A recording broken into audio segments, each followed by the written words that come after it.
Friends, welcome to fermion classes. और आज मैं आपके लिए एसएससी सीरीज में लेके आया हूँ एक फिजिक्स का चैप्टर जो कि है एटॉमिक एंड न्यूक्लियर फिजिक्स, जो कि अबाउट 1 से 2 नंबर का आपके एसएससी सीएचएसएल, एसएससी सीजीएल और स्टेट एसएससी के एग्जाम्स में पूछता है।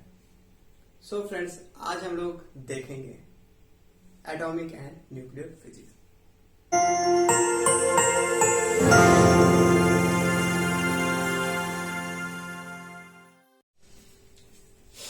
तो हम लोग का पहला टॉपिक है इसमें कि एटम क्या है। तो हम लोग शुरुआत करते हैं एटम से। तो बेसिकली एटम क्या है? ओके, एटम, इसको हिंदी में हम लोग अणु बोलते हैं। ओके, मैं हिंदी के टर्म को यूज नहीं करूंगा, मैं हिंदी नहीं जानता हूं। ओके, सो ये एटम क्या है? बेसिकली एटम क्या है? तो एटम है द स्मॉलेस्ट बिल्डिंग ब्लॉक जो होता है। मैं बात करूं, अगर मेरे पास एक बॉल है, ये कुछ मेरे पास एक बॉल है, मान लीजिए ये कोई एक बॉल है। तो बॉल है और वो कैसे बनती है? उसमें अगर मैं बेसिक पार्टिकल देखूं, बालू सीमेंट को हटा दूं, अगर मैं एक स्पेसिफिक बात करूं तो वो कुछ ब्रिक्स से मिलकर बनी होती है। बहुत से उसमें ईंटें लगी होती हैं। क्या लगी होती हैं? ब्रिक्स लगे होते हैं ना, बहुत सारे उसमें ब्रिक्स लगे होते हैं। ठीक है, तो इसका जो एकदम बेसिक स्ट्रक्चरल जो होता है, जो बेसिक स्ट्रक्चर होता है वो किससे मिलकर बना होता है? वो एक ईंट को जोड़ जोड़ के बहुत सारी ईंटें होती हैं। ठीक है, एक ईंट, 2 ईंट, ऐसे ही बहुत सारी ईंटों को मैं जोड़ता हूं और तब जाके एक वॉल तैयार होती है, एक दीवार तैयार होती है। कुछ ऐसा ही है एटम। एटम है smallest particle of a matter, smallest particle of an element और अ मैटर। ठीक है, यही होता है आपका एटम। ओके, और एटम किससे मिलकर बना होता है? तो एटम के भी कुछ सब एटॉमिक पार्टिकल्स होते हैं। ठीक है, वो होते हैं इलेक्ट्रॉन, प्रोटॉन और न्यूट्रॉन, जिसको आप लोगों ने सुना होगा। ठीक है, अब जो इलेक्ट्रॉन, प्रोटॉन और न्यूट्रॉन होते हैं वो कहाँ पे होते हैं और उसका स्पेसिफिकेशन, उसका मास वगैरह क्या होता है, हम लोग अब ये देखेंगे।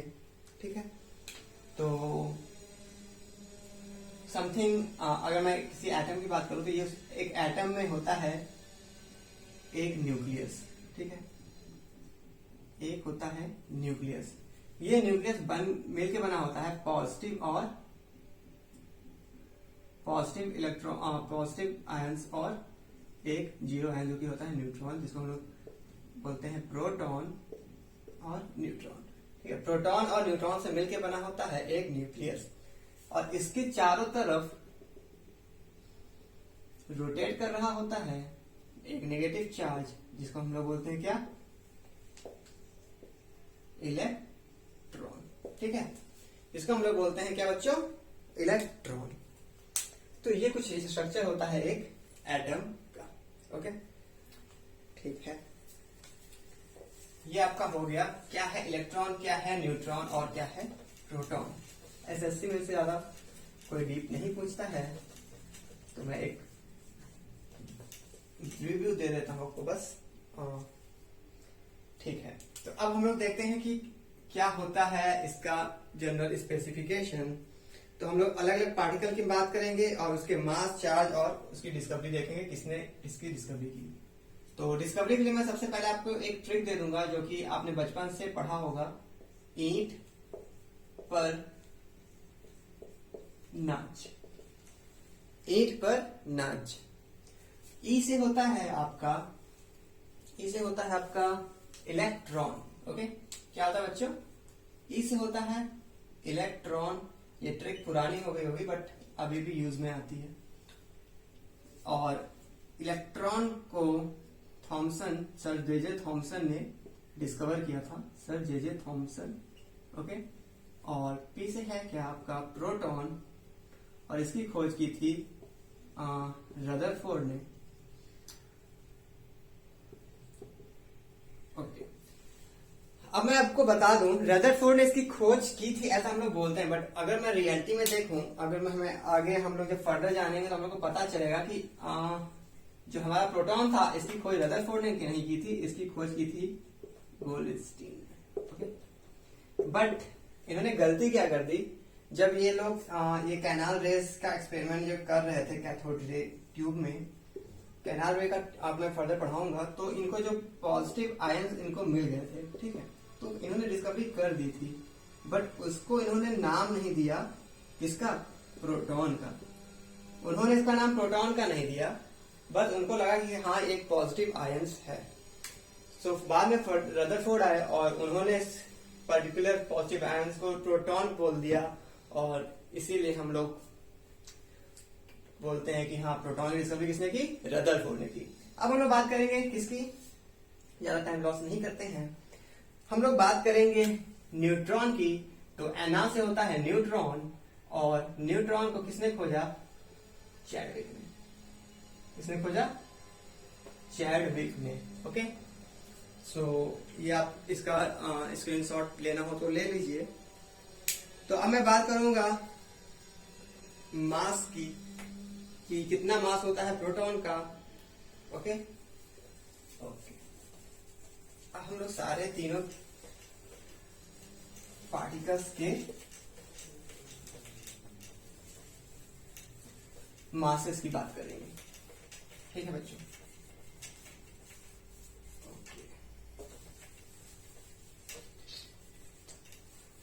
लेट हो रहा होगा आपको। सो अगर मैं बात करूं सबसे पहले प्रोटॉन की, इसका मास, चार्ज और डिस्कवरी तो मैंने आपको बता दी है, ठीक है। इलेक्ट्रॉन और क्या है फिर आपका है न्यूट्रॉन। ओके, इन तीनों की मैं बात करता हूं, ठीक है, ठीक है। तो जो प्रोटॉन का मास होता है वो होता है समथिंग 1.6 इंटू 10 की पावर ऑफ -27 ऑफ केजी। ये आपका मास होता है किसका बच्चों, ये मास होता है आपका प्रोटॉन का। इस पे जो चार्ज होते हैं प्रोटॉन के पास पॉजिटिव चार्ज होते हैं, वो कितने होते हैं 1.6 इंटू 10 की पावर -19 कूलम। 1.6 प्लस में इंटू 10 की पावर ऑफ -19 कूलम। अब मैं इलेक्ट्रॉन की बात करूं तो इलेक्ट्रॉन में जो मास होता है वो होता है समथिंग 9.1 इंटू 10 की पावर ऑफ -31 केजी, और इसमें जो चार्ज होते हैं इसके अपोजिट होते हैं, जो कि होता है 1.6 इंटू 10 की पावर ऑफ -19 कूलम। ओके, तो ये आपके प्रोटॉन और इलेक्ट्रॉन के हो गए हैं क्या, चार्ज। ठीक है बच्चों, अब हम लोग बात करेंगे किसकी, न्यूट्रॉन की।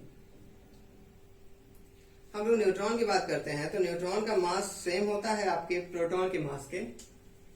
आपके न्यूट्रॉन का मास जो होता है वो सेम होता है आपके प्रोटॉन के मास के, क्योंकि ये होता है न्यूक्लियस में 10⁻27 केजी, और इसमें जो चार्ज होता है वो क्या होता है, 0 चार्ज होता है, इसमें कोई भी चार्जेस नहीं होते हैं। ठीक है बच्चों, सो आप लोग स्क्रीनशॉट ले लो और मैं फर्दर। तो फ्रेंड्स आगे बढ़ते हैं और अब देखते हैं हम लोगों ने फर्दर, जब हम लोग आगे बढ़ते गए हमारी खोजें और आगे बढ़ती गई तो हमारे पास बहुत सारे नए नए सब पार्टिकल्स आ गए एटम्स के, ठीक है। उसमें कुछ सब पार्टिकल्स की हम लोग क्या आज हम लोग देखेंगे उनकी प्रॉपर्टीज, सब पार्टिकल्स ऑफ एटम। तो पहला है आपका पॉजिट्रॉन, हम लोग इसके बारे में देखेंगे, इसका मास देखते हैं। तो इसका जो मास होता है वो होता है समथिंग 9.08 इंटू 10 की पावर ऑफ -31 ओके केजी। ये आपका मास होता है। इसमें जो चार्ज होते हैं, मगर इसके चार्ज की बात करूं तो इसमें जो चार्ज होता है वो होता है समथिंग प्लस ऑफ -1.6 इंटू 10 की पावर ऑफ -19 कूलम। ये आपका चार्ज होगा। इसकी जो डिस्कवरी की थी वो किसने की थी, एंडरसन ने की थी। ओके, डिस्कवरी की थी एंडरसन ने। तो आपका पॉजिट्रॉन हो गया। दूसरा सब पार्टिकल हमारे सामने आया क्या, न्यूट्रिनो। दूसरा सब पार्टिकल आया न्यूट्रिनो, ठीक है बच्चों, दूसरा सब पार्टिकल आया हम लोग के पास न्यूट्रिनो, और इसमें अगर मैं बात करूं न्यूट्रिनो की, तो इसका मास 0 होता है, ठीक है, कोई भी मास नहीं होता, ये मासलेस होता है। और जब मैं इसकी चार्ज की बात करूं तो इसमें कोई भी चार्ज नहीं होता है। और इसकी जो डिस्कवरी की थी वो पॉली साहब ने की थी। किसने की थी? पॉली जी ने की थी। अब आता है एक अगला सब पार्टिकल जो है पाई मेजॉन, ठीक है, पाई मेजॉन की। तो पाई मेजॉन का जो मास होता है वो उस एटम के इलेक्ट्रॉन के, जिस भी इलेक्ट्रॉन एटम के इलेक्ट्रॉन की हम लोग बात करेंगे, उसका क्या होता है, उस इलेक्ट्रॉन के 274 टाइम्स होता है, 274 times of mass of that element, mass of that element. Okay okay. और इसमें जो चार्जेस होते हैं, इसके चार्ज बारे में नहीं पता है। और जो इसकी डिस्कवरी की थी वो किसने की थी? याकावा ने। किसने की थी? याकावा ने की थी। अब बात करते हैं हम लोग फोटोन की। तो एक इसके बारे में इतना जान लीजिए कि जो स्पीड ऑफ लाइट के बराबर इसकी क्या होती है? स्पीड होती है। तो स्पीड क्या होती है इसकी?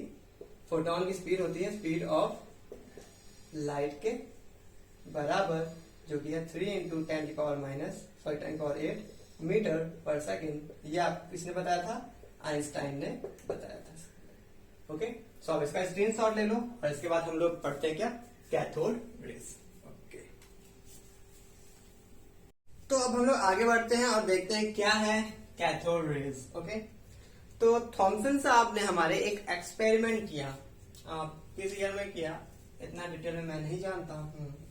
तो जे थॉमसन जी ने एक एक्सपेरिमेंट किया जो था कैथोड रे ट्यूब एक्सपेरिमेंट।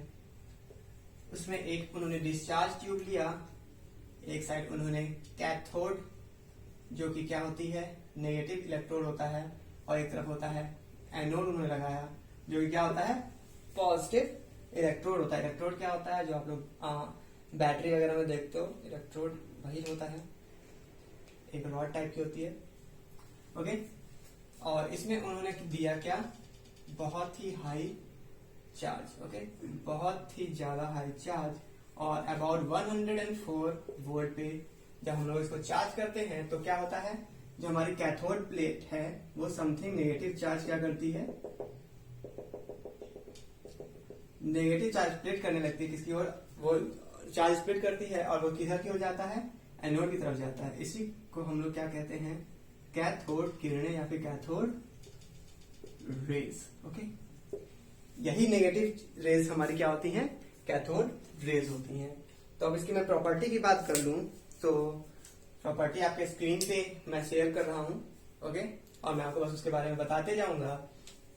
तो ओके, तो इसकी एक प्रॉपर्टी ये होती है कि ये क्या करती है, इनविजिबल होती है। ये रेज इनविजिबल होती है, दिखाई नहीं देती है।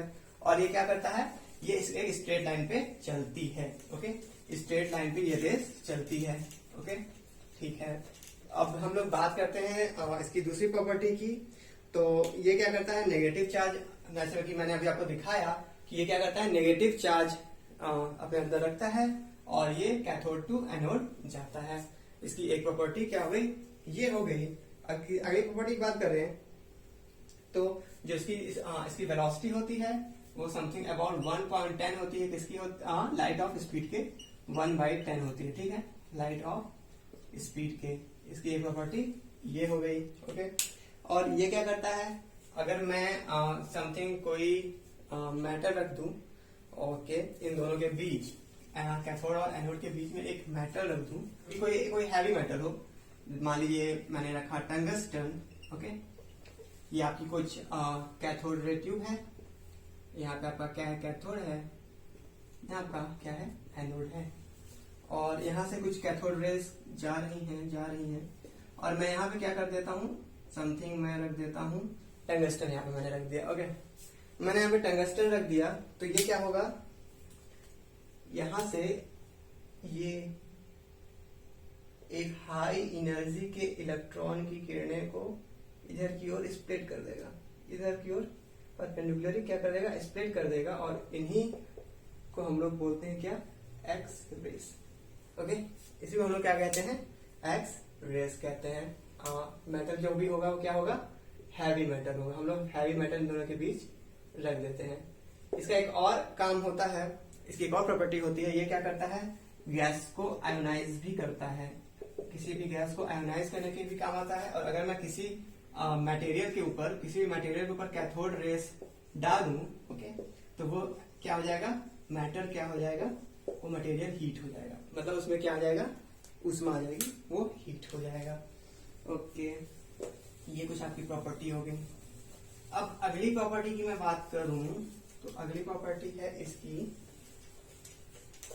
कि ये क्या करता है, ये डिफ्लेक्ट हो जाता है। अगर इसमें कोई, अगर मैं इसके साथ कोई, अगर बाद में इलेक्ट्रिक फील्ड मैं इसके साथ में दूं या फिर कोई मैग्नेटिक फील्ड दूं, अगर मैं आपको एक चीज दिखाऊं कि अगर यहाँ पे मान लिया ये कुछ कैथोड रे ट्यूब है और यहाँ पे समथिंग मैं कोई मैग्नेट रख देता हूँ, ठीक है, तो मैग्नेट रख दूंगा तो ये क्या हो जाएगा, समथिंग जो स्ट्रेट लाइन में जा रही थी स्ट्रेट लाइन में ले जाएगी, वो क्या हो जाएगी, वो डिफ्लेक्ट हो जाएगी, वो डिफ्लेक्ट हो जाएगी। ओके, तो ये आपका हो गया एक और प्रॉपर्टी। मैंने अभी तक आपको क्या क्या प्रॉपर्टी बता दी, तो लगभग सभी प्रॉपर्टीज हो गई हैं।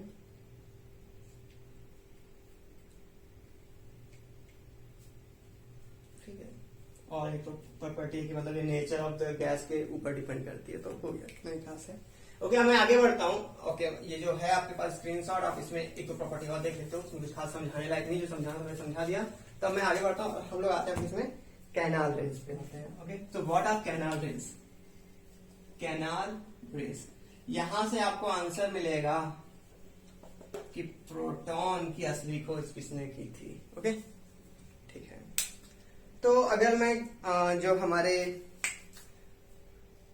थॉमसन साहब थे, उन्होंने डिस्चार्ज ट्यूब लिया और उस डिस्चार्ज ट्यूब में उन्होंने क्या किया, एक कैथोड लिया और इधर एक एनोड रखा, उधर से क्या किया, उन्होंने एक हैवी वोल्टेज दिया, समथिंग कुछ हैवी पोटेंशियल दिया और 104 वोल्ट से 110 वोल्ट के अबाउट जैसे उन्होंने वोल्टेज दिया, क्या हुआ कि जो पॉजिटिव आयन थे वो कैटायंस से जो वो कहां से निकल के जाने लगे, कहां, वो एनोड की तरफ जाने लगे और वही आपकी कैथोड रेज हो गई थी।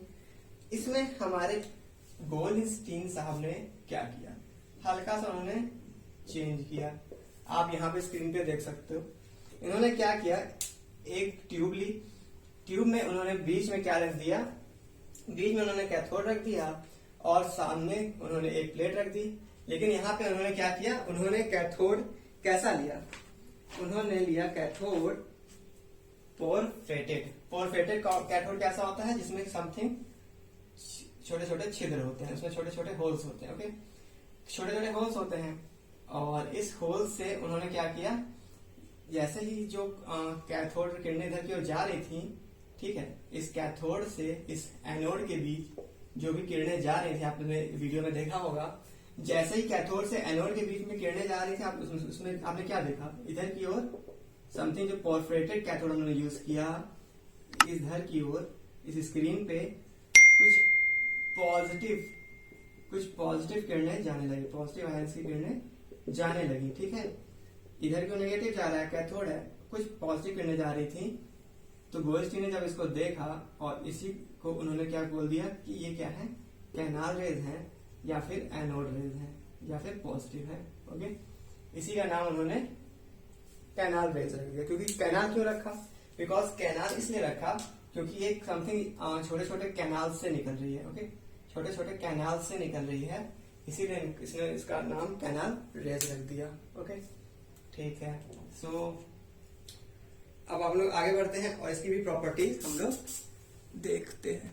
तो फ्रेंड्स, अब हम लोग आगे बढ़ेंगे और हम लोग देखेंगे कैनाल रेज की प्रॉपर्टीज। तो इसकी प्रॉपर्टीज है कुछ, पहली प्रॉपर्टी है पॉजिटिव रेज जो होती हैं वो कंसिस्ट करेंगी पॉजिटिव चार्ज पार्टिकल्स। तो कैनाल में मैंने बताया कि ये एनोड किरणें होती हैं, पॉजिटिव किरणें होती हैं, तो पॉजिटिव रेज में क्या जाएगा, पॉजिटिव ही चार्ज रहेंगे। ओके, तो ये आपका एक पहला प्रॉपर्टी हो गया।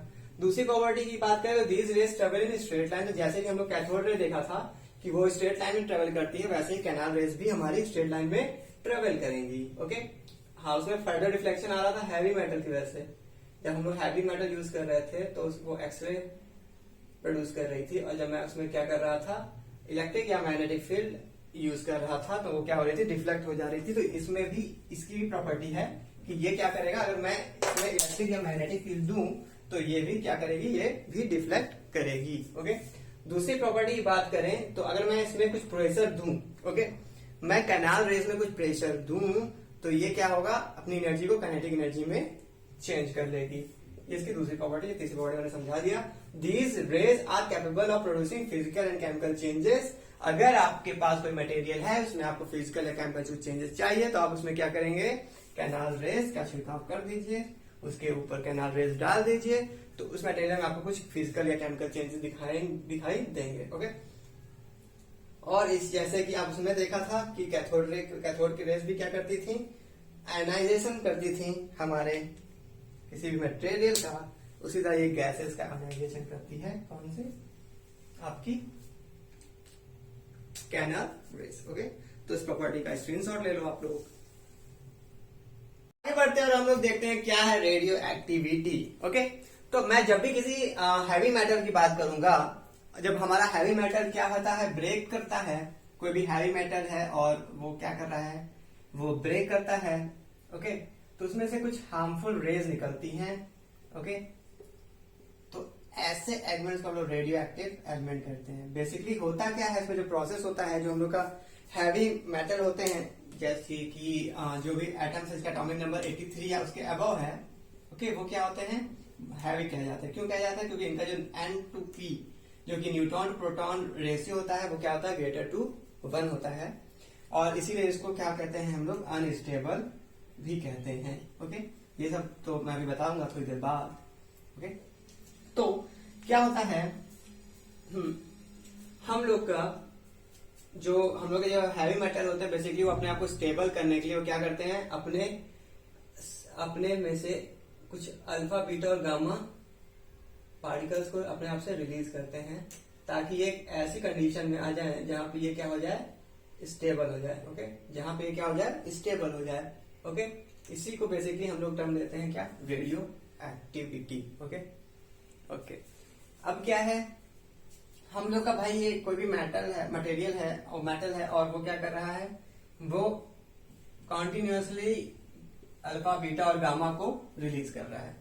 तो जो हम लोग का एक प्रॉपर्टी और होती है कि जो हम लोग की अल्फा और बीटा रेज हैं वो पहले निकलती हैं, और जो गामा रेज होती है वो बाद में निकलती है। ओके, एक इस पॉइंट को आप नोट कर लेना। ओके, अब है, तो अब मैं बात कर रहा था यहाँ पे इसकी। ओके, तो मैटर को रिलीज करती है, तो एक कंडीशन आना चाहिए जहां पे ये स्टेबल होना चाहिए। वो कंडीशन क्या है और वहां पे कौन सा एलिमेंट हमें मिलता है। ओके, तो जब हम लोग का न्यूट्रॉन टू प्रोटॉन रेशियो हो जाता है 1, ओके, तो वहां पे हम लोग का क्या हो जाता है, वो मैटर होता है स्टेबल, और ये होता है एटॉमिक नंबर 82 में। क्या होता है, एटॉमिक नंबर 82 पे, और जो कि है क्या, आपका लेड। ओके, तो जब हम लोग का कोई भी रेडियो एक्टिव मटेरियल है, जैसे कि हम लोग बात करें रेडियम की, तो वो जब अनस्टेबल होता है और वो कॉन्टिन्यूसली अल्फा बीटा और गामा रेज को रिलीज कर रहा होता है, तो एक पॉइंट आता है जहां पे वो स्टेबल होता है। वो पॉइंट कहाँ पे होता है, वो मटेरियल जब हम लोग का उसका एटॉमिक नंबर 82 हो जाता है तो वो स्टेबल हो जाता है, और वो एलिमेंट क्या है,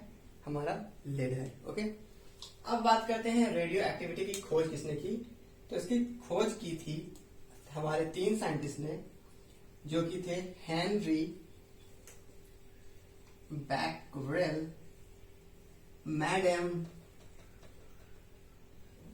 Curie and Robert Pierre Curie. Okay, इन तीनों ने मिलके एक साथ क्या किया था, रेडियो एक्टिविटी की खोज की थी। ओके, और इसीलिए इन तीनों को क्या मिला था, नोबेल प्राइज भी मिला था। इन तीनों को साथ में नोबेल प्राइज भी मिला था। ठीक है, नोबेल प्राइज भी मिला था। फिर उन्होंने एक रेडियो एक्टिव मटेरियल खोजा जो कि क्या था, रेडियम था। वो किसने खोजा, इन तीनों ने मिलकर नहीं, इन दोनों ने मिलकर खोजा, पति पत्नियों ने। ठीक है, मैडम क्यूरी और रॉबर्ट पियरे ने मिल के साथ में क्या खोजा, रेडियम खोजा, और इसलिए भी इन दोनों को एक बार और फिर से नोबेल प्राइज मिला। ओके, ठीक है फ्रेंड्स। तो ये सब आपकी कुछ स्पेसिफिक पॉइंट हो गए आपके किसके, रेडियो एक्टिविटी के पॉइंट्स हो गए। ओके, इसमें मैंने आपको क्या बताया कि क्या होता है रेडियो एक्टिव मटेरियल, जो कि हम लोग का जब हम लोग का एटम ब्रेक होता है तो कुछ हार्मफुल किरणें छोड़ रही होती है, वही होते हैं क्या, रेडियो एक्टिव मटेरियल। और ये कुछ अपने आप को ये हैवी मेटल है तो ये अनस्टेबल होते हैं। अनस्टेबिलिटी क्या होती है, जब न्यूट्रॉन की संख्या प्रोटॉन से ज्यादा हो जाए और या फिर हम लोग कहें कि इसका रेशियो 1 से ज्यादा हो जाए तो ये क्या होता है, अनस्टेबल होता है। तो ये क्या करता है, अपनी स्टेबिलिटी को लाने के लिए अल्फा और बीटा और गामा किरणों को छोड़ता है। और जिस पॉइंट पे ये स्टेबल होता है वो होता है समथिंग 82 एटॉमिक नंबर, जहाँ पे न्यूट्रॉन प्रोटॉन का रेशियो 1 हो जाता है। और वो क्या होता है 82 एटॉमिक नंबर किस एलिमेंट का है, वो लेड का है। तो लेड पे आके ये क्या होता है, कोई भी रेडियो एक्टिव मटेरियल क्या होता है, स्टेबल हो जाता है। हम लोग बात करें तो जो अल्फा और बीटा रेज होती हैं वो पहले निकलती हैं, गामा रेज बाद में निकलती हैं। ठीक है, हेनरी बैक्वेल, मैडम क्यूरी और रॉबर्ट पियरे क्यूरी तीनों ने मिलकर रेडियो एक्टिविटी की खोज की थी। और फिर क्या किया हम लोगों ने नहीं, मैडम क्यूरी और रॉबर्ट क्यूरी इन दोनों ने मिलकर क्या किया, रेडियम की खोज की। और इसलिए भी इन लोगों को क्या मिला, नोबेल प्राइज मिला। ओके, अब हम लोग बात करेंगे स्टेबल और अनस्टेबल मटेरियल के, अनस्टेबल एंड अनस्टेबल न्यूक्लियस के बीच की डिफरेंस की बात करेंगे। ओके, तो इसको आप स्क्रीनशॉट लेना ले लो, बहुत ही ज्यादा रफ हो गया है बट मैं इसको मिटा भी देता हूं तब तक। और आप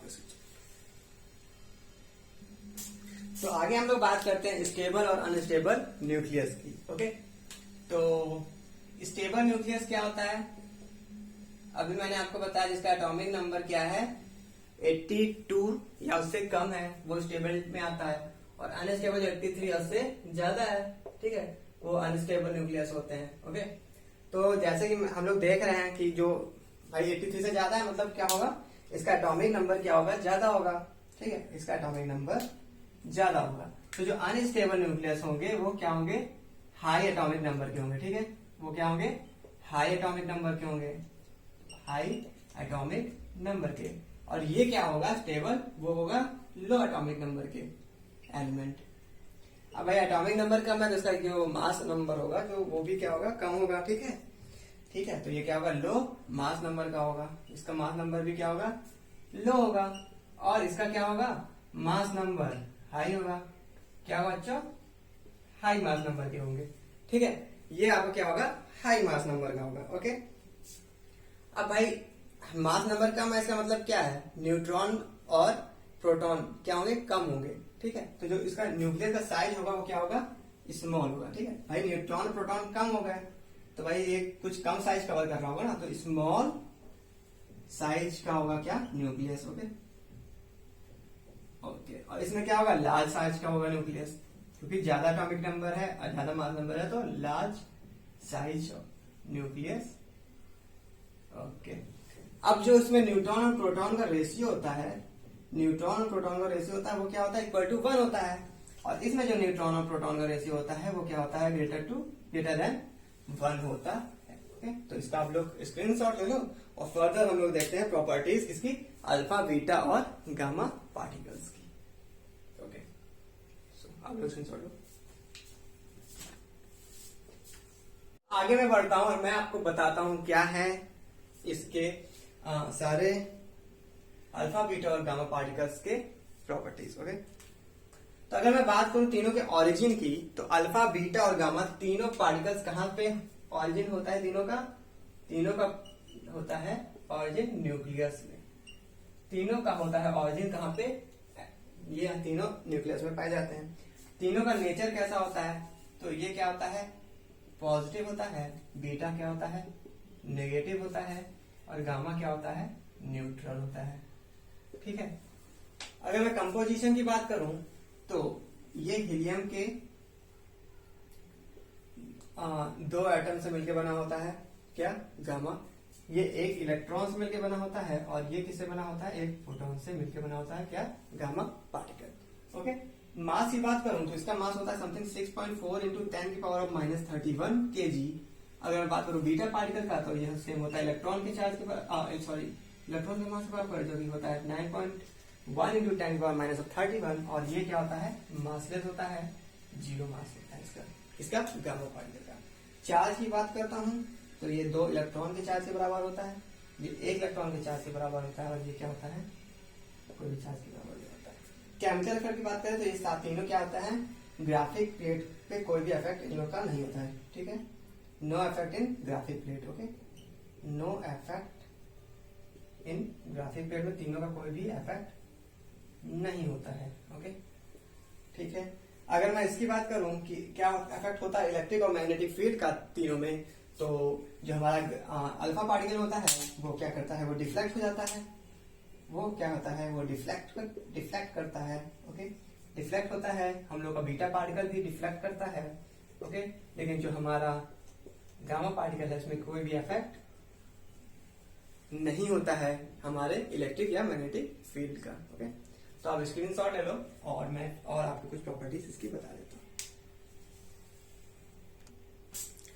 तो और मैं प्रॉपर्टीज बता दूं तो ये है, पेनिट्रेटिंग जो पावर होती है वो अल्फा पार्टिकल्स की क्या होती है, वो सबसे कम होती है, ओके, और जो बीटा होती है वो अल्फा और गामा के बीच का कुछ इसका पावर होता है, और जो हमारा गामा पार्टिकल होते हैं वो सबसे ज्यादा पेनिट्रेट करता है, ओके। अगर मैं बात करूं किसी भी गैस को आयोनाइज करने की पावर, तो जो अल्फा पार्टिकल्स होते हैं वो किसी भी गैस को सबसे ज्यादा आयोनाइज कर सकता है।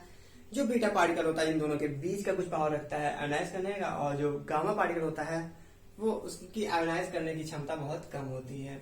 अगर मैं बात करूं वेलोसिटी की, तो जो अल्फा पार्टिकल होता है वो समथिंग 1.4 इंटू 10⁷ मीटर पर सेकंड से 2.2 इंटू 10⁷ मीटर पर सेकंड की इसकी कुछ वेलोसिटी होती है।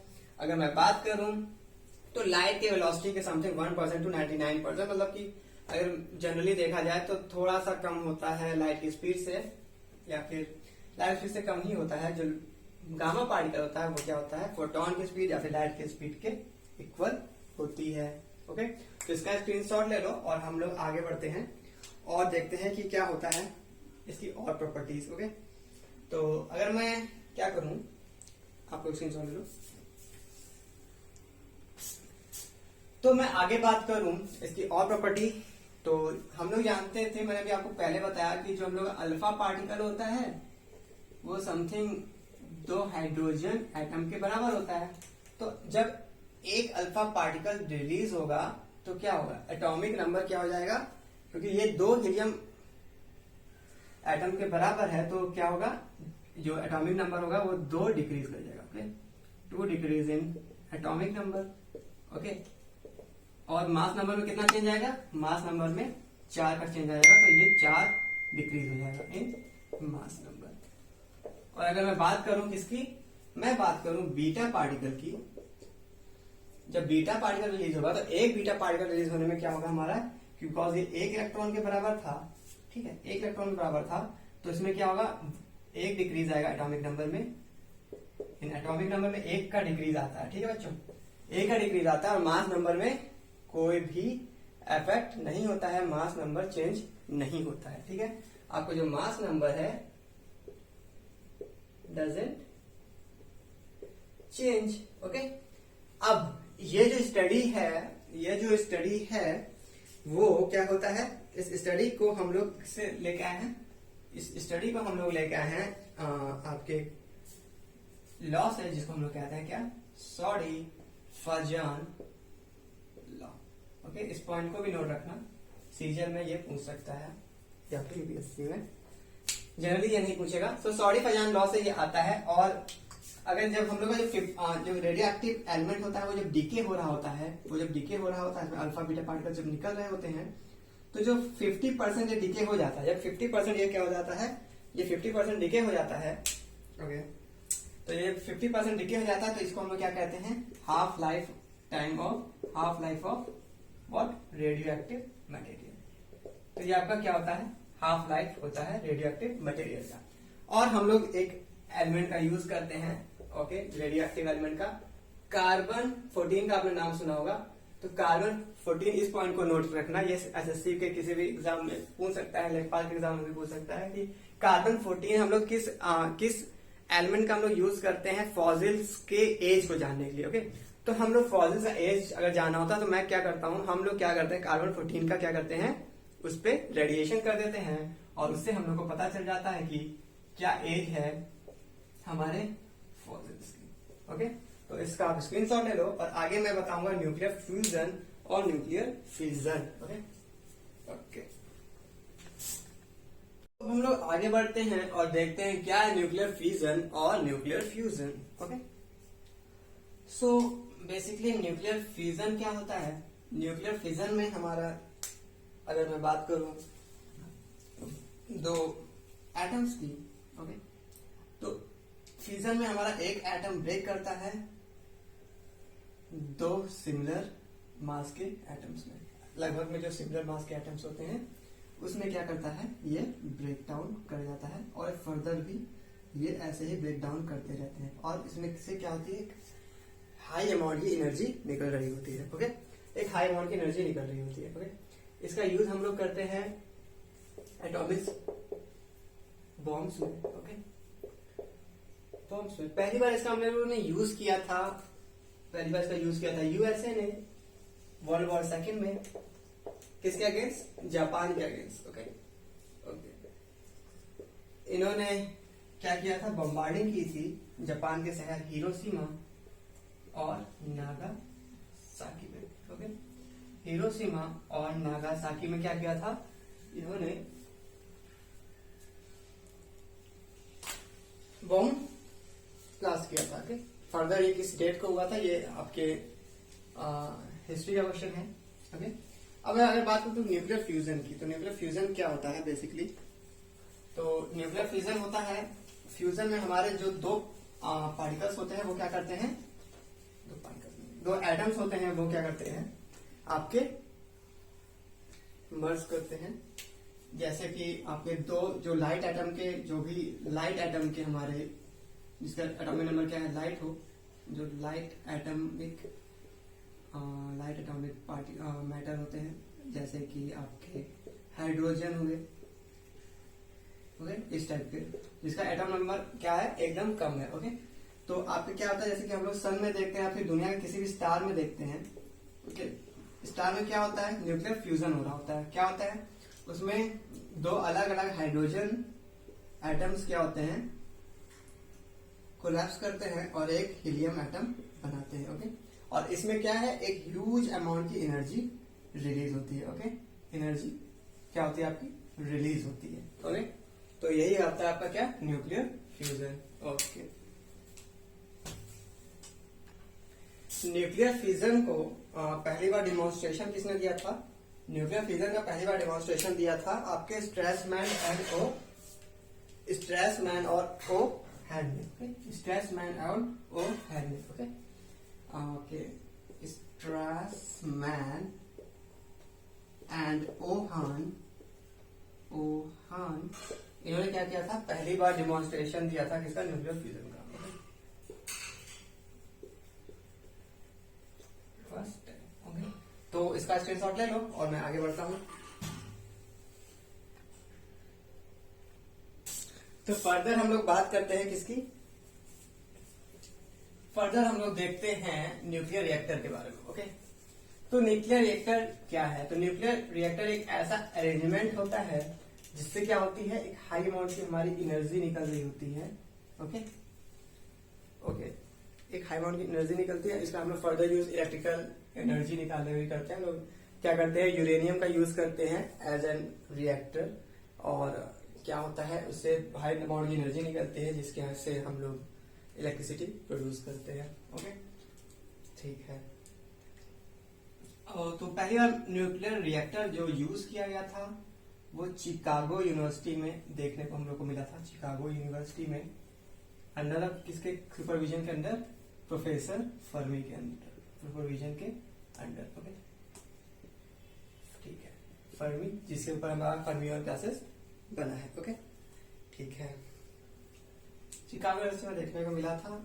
मेनली इसमें हम लोग क्या करते हैं, इसमें एक रिएक्टर होता है, हम लोग का समथिंग हम लोग ख्याल में ले लेते हैं रेडियो एक्टिव, जो कि यूरेनियम बेसिकली हम लोग लेते हैं। ओके, इसमें एक मॉडरेटर हम लोग यूज करते हैं। मॉडरेटर क्यों यूज करते हैं, इसकी हीट को कम करने के लिए हम लोग मॉडरेटर का यूज करते हैं। ओके, और किसका यूज करते हैं, तो हम लोग कंट्रोल रॉड का यूज करते हैं। हम लोग किसका यूज करते हैं, कंट्रोल रॉड का यूज करते हैं। हम लोग कंट्रोल रॉड का यूज करते हैं, जो कि बेसिकली किसकी बनी होती है, कैडमियम की हम लोग कंट्रोल रॉड हम लोग यूज करते हैं। ओके, कैडमियम का कंट्रोल रॉड हम लोग क्या करते हैं। अब ये रॉड हमारा क्या करता है, जो एक्सेस ऑफ न्यूट्रॉन और प्रोटॉन होते हैं उसको क्या करता है, एब्जॉर्ब करने का काम करता है। ठीक है, उसको एब्जॉर्ब करने का काम करता है। इसके कैडमियम यूज करते हैं, और हम लोग क्या कर सकते हैं, बोरॉन का भी यूज कर सकते हैं। और हम लोग क्या यूज करते हैं, तो हम लोग कूलेंट का यूज करते हैं। ठीक है, कूलेंट का यूज करते हैं। ओके, कूलेंट, तो हम लोग कूलेंट क्यों यूज कर सकते हैं, क्योंकि बहुत ज्यादा इस रिएक्शन में बहुत ज्यादा हीट हम लोग की निकलती है, और उस हीट को एब्जॉर्ब करने के लिए हम लोग क्या यूज करते हैं, एक कूलेंट का यूज करते हैं। ओके ओके, और इसका हम लोग यूज कहाँ करते हैं, तो मैंने यूजेस में आपको बताया कि इसका यूज हम लोग क्या करते हैं, बेसिकली हम लोग इसका यूज करते हैं पहले तो इलेक्ट्रिकल एनर्जी के लिए। ठीक है, इलेक्ट्रिकल एनर्जी के लिए हम लोग यूज करते हैं इसको। ठीक है, हम लोग के थर्मल पावर प्लांट कितने प्रकार के होते हैं, हम लोग थर्मल होता है, हाइड्रो पावर प्लांट होता है, एक क्या होता है, न्यूक्लियर पावर प्लांट होता है। तो ये कुछ न्यूक्लियर पावर प्लांट ही है। ओके, तो इसका हम लोग यूज करते हैं न्यूक्लियर पावर प्लांट में, जिसमें हम लोग क्या करते हैं, इलेक्ट्रिसिटी प्रोड्यूस कर सकते हैं। और इसका दूसरा यूज क्या हो सकता है, इसका एक यूज हो गया to produce electrical energy, to produce electrical energy. ठीक है, इलेक्ट्रिकल एनर्जी को प्रोड्यूस करने के लिए इसका हम लोग यूज कर सकते हैं। और हम लोग कहाँ यूज कर सकते हैं, डिफरेंट टाइप्स के आइसोटोप्स बनाने के लिए हम लोग यूज करते हैं, to make different isotopes. Okay, different type of what, isotopes. जैसे कि हम लोग डिफरेंट टाइप के आइसोटोप्स बनाने के काम में आता है, जो कि हमारे फर्दर यूज में आता है। कहाँ पे, हमारी मेडिकल साइंस के फील्ड में, एग्रीकल्चर साइंस में हम लोग ये क्या आता है, यूज में आ जाता है। ओके, तो ये आपका यूजेस हो गया किसका, इसका। ओके, अब हम लोग लास्टली बात करते हैं इसकी, हाइड्रोजन बम की। ओके, तो हाइड्रोजन बम में जो रिएक्शन होता है वो होता है इसकी वजह से। ये एक एग्जांपल है हमारा न्यूक्लियर फ्यूजन का। Okay,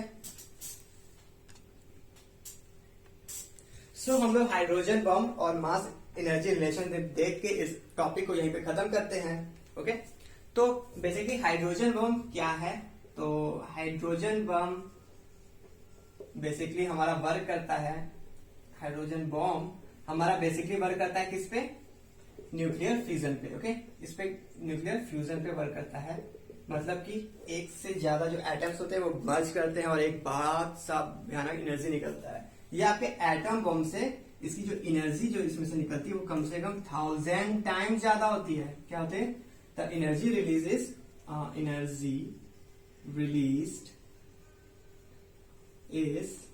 about 1000 times. 1000 टाइम मतलब कि बहुत ही ज्यादा एनर्जी इसमें होती है, 1000 टाइम्स मोर देन आपके क्या, एटम बम के। ओके, एटम बम से 1000 टाइम्स क्या होता है, ये ज्यादा होता है। ओके फ्रेंड्स, ओके, इसकी डिस्कवरी समथिंग आपके 1952 में की गई थी। ओके, 1952 में किया गया था। ओके, तो बेसिकली ये आपका हाइड्रोजन हो गया। अब लास्ट टॉपिक है आपका मास एनर्जी रिलेशन। ओके, तो इसको आप लोग जान लेते हैं जल्दी से हम लोग, और फिर आगे बढ़ते हैं, इस चैप्टर को खत्म करते हैं। नेक्स्ट चैप्टर हम लोग अगले दिन पढ़ेंगे। ओके, तो आप बताना, कमेंट करना और बताना, क्योंकि मेरे बहुत सारे जो स्टूडेंट थे उन्होंने कहा कि सर बेसिकली ये काम मैं व्यूज के लिए कर रहा हूँ, व्यूज के लिए क्या कर रहा हूँ। उन्होंने मुझे सजेस्ट किया कि सर एसएससी की फील्ड में बहुत ज्यादा मास है, बहुत ज्यादा लोग एसएससी का पढ़ते हैं, और आपका नीट का क्या एक स्पेसिफाइड लोग पढ़ते हैं। सो और मेरे एक बहुत ही प्रिय मित्र थे आशुतोष भैया जी, और उन्होंने भी कहा था, तो वो वीडियो अगर इसका देखें तो आपके लिए ये वीडियो डिवोटेड है, और हमारे सारे एसएससी के स्टूडेंट्स के लिए। ओके, सो पकैती बंद करते हैं और आते हैं टॉपिक पे। सो मास एनर्जी रिलेशन, ये हमारा लास्ट टॉपिक है। ओके, सो आइंस्टाइन भाई साहब का नाम आपने सुना होगा। तो आइंस्टाइन हमारे साइंटिस्ट थे जिन्होंने 1905 में क्या किया, हमारा एक इक्वेशन दिया। ओके, एक इक्वेशन दिया एनर्जी और मास का। उन्होंने कहा कि जो हमारा एनर्जी है वो मास में कन्वर्ट किया जा सकता है, और मास हमारा क्या है, एनर्जी के फॉर्म में चेंज किया जा सकता है। उन्होंने एक रिलेशन दिया, E = mc² square, mc square. यहाँ पे m मास होता है और c क्या होता है, हमारी वेलोसिटी ऑफ लाइट। आइंस्टाइन साहब जर्मनी के साइंटिस्ट थे और उनको इस चीज के लिए फिजिक्स का नोबेल प्राइज भी मिला है। उनको क्या मिला है, फिजिक्स का नोबेल प्राइज भी उनको क्या मिला है, फिजिक्स का नोबेल प्राइज मिला है। Okay, Nobel prize. ओके, 1905 में उन्होंने E equal to mc square दिया। यही है आपका क्या, एनर्जी मास रिलेशनशिप। इसके अकॉर्डिंग अगर आप देखो तो हमारी जो सन है वो एक स्पीड ऑफ लाइट से क्या कर रही है, एक एनर्जी दे रही है। ओके, एनर्जी दे रही है। तो इस रिलेशनशिप से आप देख रहे हो कि हमारा अगर मैं एनर्जी कॉन्टिन्यूसली एनर्जी लूज करता जाऊं तो क्या होगा, हमारा मास भी तो कुछ लूज कर रहा होगा। ओके ओके, तो ऐसे देखे तो हमारा सूरज खत्म हो जाना चाहिए। तो क्या है, हमारा सूरज क्या जाना चाहिए, खत्म हो जाना चाहिए। तो इस इक्वेशन से हमें पता चलता है जो हमारा खुद का हमारा जो सन है, हम क्योंकि सारे स्टार्स में क्या होता है, न्यूक्लियर फ्यूजन होता है, लेकिन हमारा जो सन है वो कुछ 10 इंटू 10 की पावर माइनस 10 की पावर 9 ईयर्स के बाद क्या हो जाएगा, समथिंग खत्म हो जाएगा। क्या हो जाएगा, ये खत्म हो जाएगा। क्यों, क्योंकि ये कंटिन्यूसली एनर्जी रिलीज कर रहा है और उसकी वजह से क्या हो रहा है, हमारा मास भी सूरज का कम होता है। लेकिन हम लोग अभी इसलिए पता नहीं चलता है क्योंकि हमारा सूरज का मास इतना ज्यादा है कि जो हमारा मास अभी रिलीज होता है, हमारा जो मास अभी डिक्रीज होता है वो उसके सामने एकदम थोड़ा सा, बट धीरे धीरे डीके करते करते कुछ 10 की पावर 9 ईयर्स बाद क्या हो जाएगा, ये एकदम से खत्म हो जाएगा। ओके, सो यहीं से हमारा ये चैप्टर खत्म होता है। अगला चैप्टर हम लोग पढ़ेंगे इलेक्ट्रॉनिक्स। ओके, एसएससी स्टूडेंट्स के लिए। और अगर आपको ये क्लास अच्छी लगी हो तो प्लीज कमेंट करना और मेरा चैनल आप लोग लाइक कर देना, सब्सक्राइब कर देना और प्लीज बेल आइकन दबाना मत भूलना।